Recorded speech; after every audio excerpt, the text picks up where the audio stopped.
Imagine endless green rice paddies stretching to the horizon, the lifeblood of Cambodia. For the ancient Khmer Empire, this landscape was everything. Their entire civilization was built on two things: rice and fees. But how did they master this challenging environment to build one of the world's most magnificent empires, whose crowning jewel is the Temple of Angkor Wat? The secret lies not just in stone, but in water. The story of the Khmer is a story of a constant battle with nature. For half the year, the monsoon rains would unleash torrential downpours, flooding the fields and threatening to wash away their precious crops. Then, just as suddenly, the skies would clear, and the dry season would set in. The once flooded plains would parch under a relentless sun, the earth cracking, and the specter of drought and famine would loom large. Surviving, let alone thriving, demanded more than just hard work.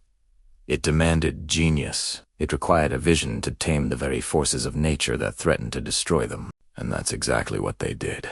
The Khmer kings were not just rulers.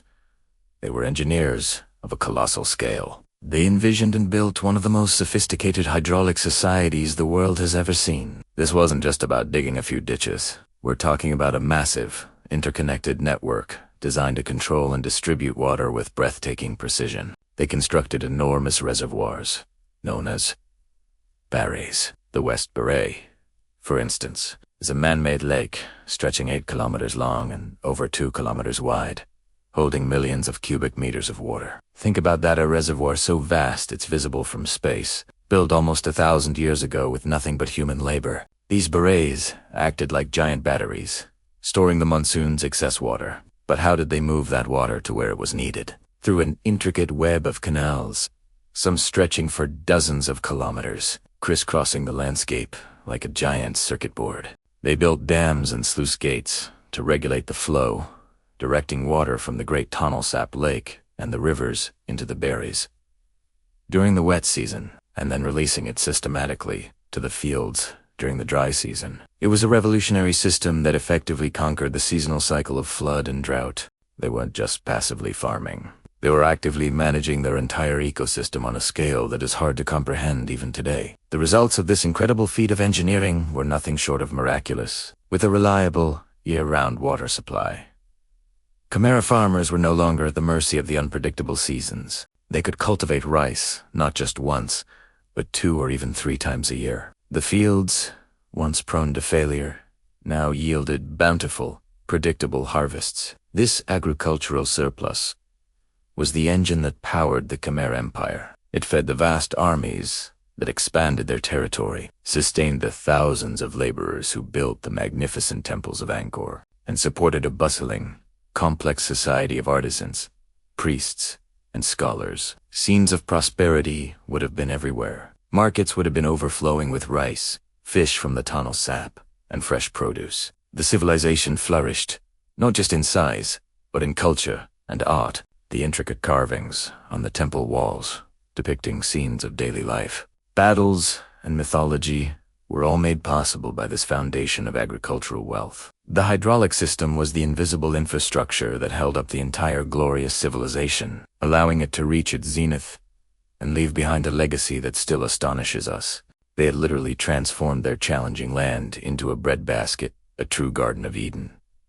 So, what happened to this marvel of engineering? The decline of the Khmer Empire is complex, with theories pointing to foreign invasions, shifts in trade routes, and perhaps even the system itself becoming too large and complex to maintain. Over centuries, the jungle crept back, slowly reclaiming the canals and reservoirs. The intricate knowledge was partially lost, and the great hydraulic society faded into memory, buried under soil and vegetation. For a long time, the true scale of this system was forgotten, its canals mistaken for simple roads by early explorers. But the story doesn't end there. The legacy of the Khmer water masters endures. Today, as Cambodia faces new challenges like climate change, which brings more extreme weather patterns, archaeologists and modern engineers are looking back to the past for answers. They are rediscovering and studying the ancient network, amazed by its sophistication. There is a growing understanding that the ancient Khmer knew something profound about living in harmony with their environment, not by fighting it,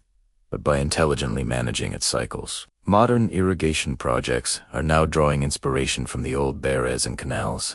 There's a recognition that these ancient practices, which sustained a civilization for centuries, hold valuable lessons for sustainable agriculture today. When you see a Cambodian farmer tending to their rice paddy, know that they are part of an unbroken chain stretching back over 1,000 years. They are the inheritors of an incredible legacy of ingenuity and resilience. The spirit of the ancient water engineers lives on in the shimmering rice fields of Cambodia, a timeless testament to a civilization that learned to command the water and in doing so built a kingdom that would be remembered forever. Thank you so much for joining me on this journey back in time.